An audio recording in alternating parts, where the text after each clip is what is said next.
Hey everyone, it's Mike with It's Pittsfield Tonight. I'm going to jump right into it, and I'm going to pick up with last night's city council meeting. So, last night being the 24th, Tuesday the 24th, at our full Pittsfield City Council meeting, the main topic discussed, and there was a few important things.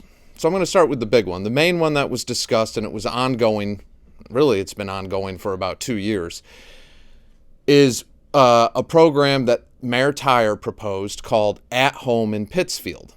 And this program, when it was initially presented to the city council last year, the beginning of last year,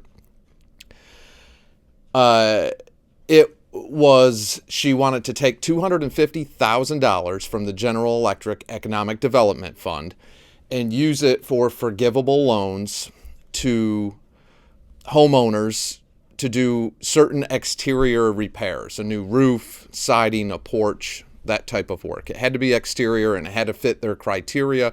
And then, of course, the candidates that are applying for this, they had to fit the criteria and all the different things that go with it.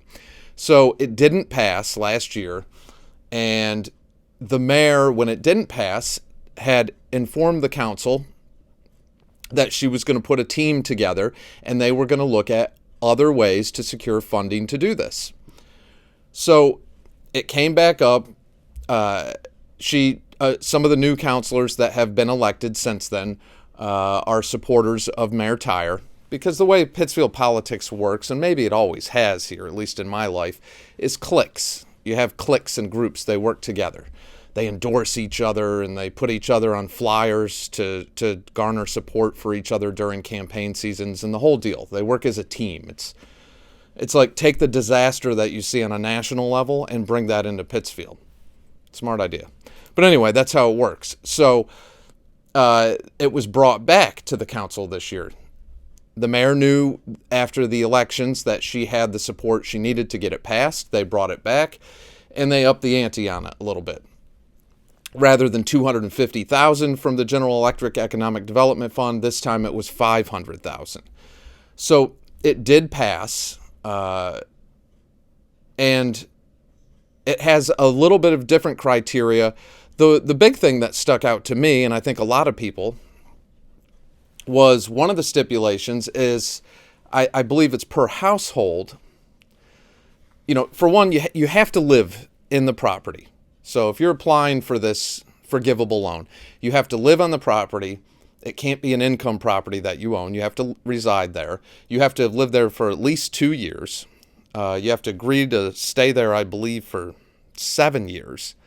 And you can't make more than $106,000 a year, which I thought, wow, that's kind of crazy. So when that was brought up by Councilor Cavey, who he thought that was a lot of money, which of course it is a lot of money, because it is kind of odd that there'd be people making $106,000 a year, making six-figure salaries, and you can't afford basic repairs like a new roof. Seemed kind of odd, but the mayor said, well, the very low-income houses, there's programs through the Community Development Block Grant funding that assist them. This is targeted at the tier up, people who make a little bit more but maybe have bad credit or something like that.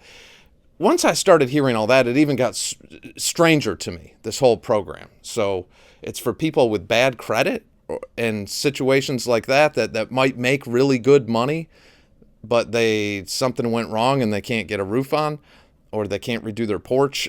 The whole thing started to seem weird when she explained it that way. So anyway, it passed, and there was a little bit of debate about it. It passed 8-2. Peter Marchetti, the city council president, did not vote on it, and the reason for that is he works in the, I believe, loan department or whatever, but he works for one of the banks, Pittsfield Co-op, that is involved working with the city as part of this project. So he abstained from voting and was not part of the conversation. So you had 10 counselors, and it passed 8-2 with our Ward 4 counselor, Chris Connell, and our Ward 2 city councilor, Kevin Morandi, against taking the money from the GE Economic Development Fund, not against the program. They were both in favor of the program, but they wanted to see, like the mayor agreed a year and a half ago, other ways to get that funding, that we could bring in more funding and help more people. Some counselors wanted to stick on this and insist that this is economic development, and wanted to debate over the definition of economic development and get in there, and which is insane. I mean, because you can debate that and you could break it down, and you could even say, well, we should be taking that money and buying new computers then for our schools, right? Because that's economic development. Education leads to prosperity and people who will make higher income jobs and blah, blah, blah, blah, and all this. So you can really pick apart what economic development is. But at the end of the day, with this conversation, everyone knows exactly what that money from General Electric was for. And the General Electric Economic Development Fund was intended to secure revenue to bring in new businesses to replace the jobs lost by GE. Plain and simple. That's what it was for, and everyone knows it. But we're going to debate over it and kind of squander it away on programs that we shouldn't. If I was the mayor or in city politics, there's a lot of different ways that this could have been approached a long time ago. I would have reached out to suppliers, big manufacturer companies that make things like siding, shingles, things like that. I would have reached out to all sorts of different corporations and looked at different ways to secure real funding to bring in large amounts of money and investors to raise it through private equity and do a world of good for these neighborhoods. And people wouldn't have had to wait so long. Now we went through all this going on 2 years to have $500,000 that, according to the mayor, there was over 100 people or something like that applied. Well, there's enough money for about 20 to 25 of them. So you're going to have people upset that they didn't get it. You're going to cause more turmoil than you had to start with. And it's ridiculous. And to some counselors that thought, well, this is thinking out of the box. This is not thinking out of the box. This is taking the easy way out and taking money that was intended for something else and using it the wrong way, when that money should be guarded and used specifically to entice and bring in companies that will create lasting jobs to boost our economy and help people get back to work with good paying jobs. That's what it's for. You can debate all day on the definition of economic development, but that's what that money was for. So the people that took out like home equity loans to redo a roof or put new siding or windows in or redo a porch, and you did things right and you kept good credit and you did things the good way, you don't get any part of this, even though that money was intended for the whole city. I just don't like the way they did it. But anyway, it passed. So we're going to see what happens. If I was the mayor or in city government, I know how I would have approached this. I would have been pounding the phone. I would have been contacting manufacturers, corporations, different companies you could deal with to secure funding, find ways that it would be very beneficial to them. It would be good PR for them, and it would be great for these neighborhoods, and you could secure enough funding through private equity to make a huge difference in these neighborhoods and not have to do it nickel and diming it this way, taking it out of a fund that it was not intended for.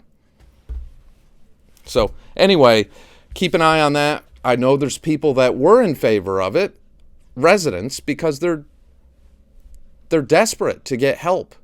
In the past year and a half or around that time that it didn't pass last time, nobody did anything. They just waited to see if they could. They weren't proactive and they didn't think out of the box. If they were thinking out of the box, this program would have been pedaled to the floor at full steam ahead. You would have found other ways to secure it. But anyway, that's my beef with that.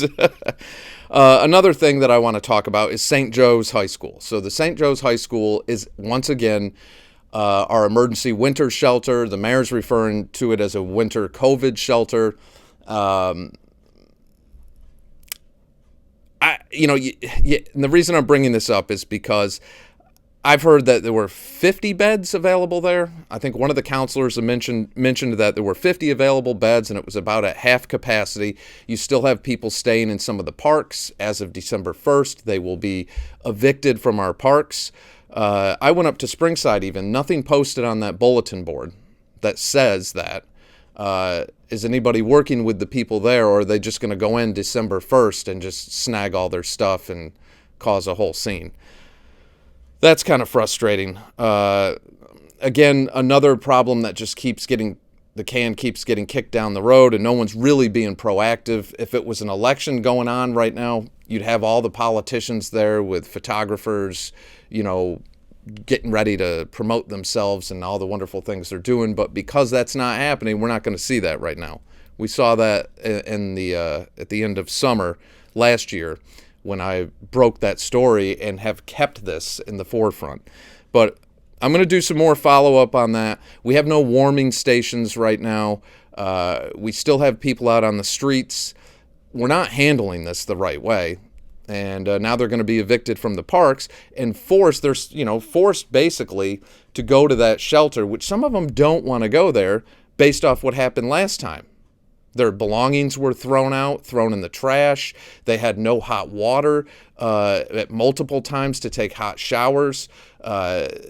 There were people in there that said it wasn't good. There were violent situations. There were women that felt unsafe. I've heard so many different stories from people in there that it was run horrible. I'm not saying that's what's happening now, but what was done to rebuild the trust, to tell people, we know we screwed up last time. Maybe, we've made these changes. We're here to help you. I haven't heard much PR from ServiceNet on this, how they've really done an outreach program to make things right for the disaster that was created last time over the summer, which filled up our parks, and at a time when people were looking to get outside and have recreation. Some of the parks, especially Springside, were taken away from them because they became an encampment. And the city condoned it. They were okay with it. They brought in porta potties. They did all these things. Now, we got to have you out of there. We got to kick you out of there. They can't make up their mind on how they want to handle this. That should have never been allowed. But they're going to keep kicking this can down the road, and we're going to allow human beings that need help.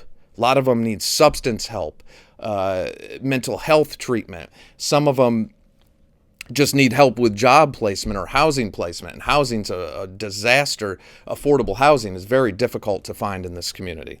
So I'm going to get back on that. There's some other things I want to talk about, but those were the big ones. The emergency parking for snow removal, that's a new one. You can park on the streets now, but it's once the emergency date kicks in, I think it's December 1st maybe. I'm not positive on that.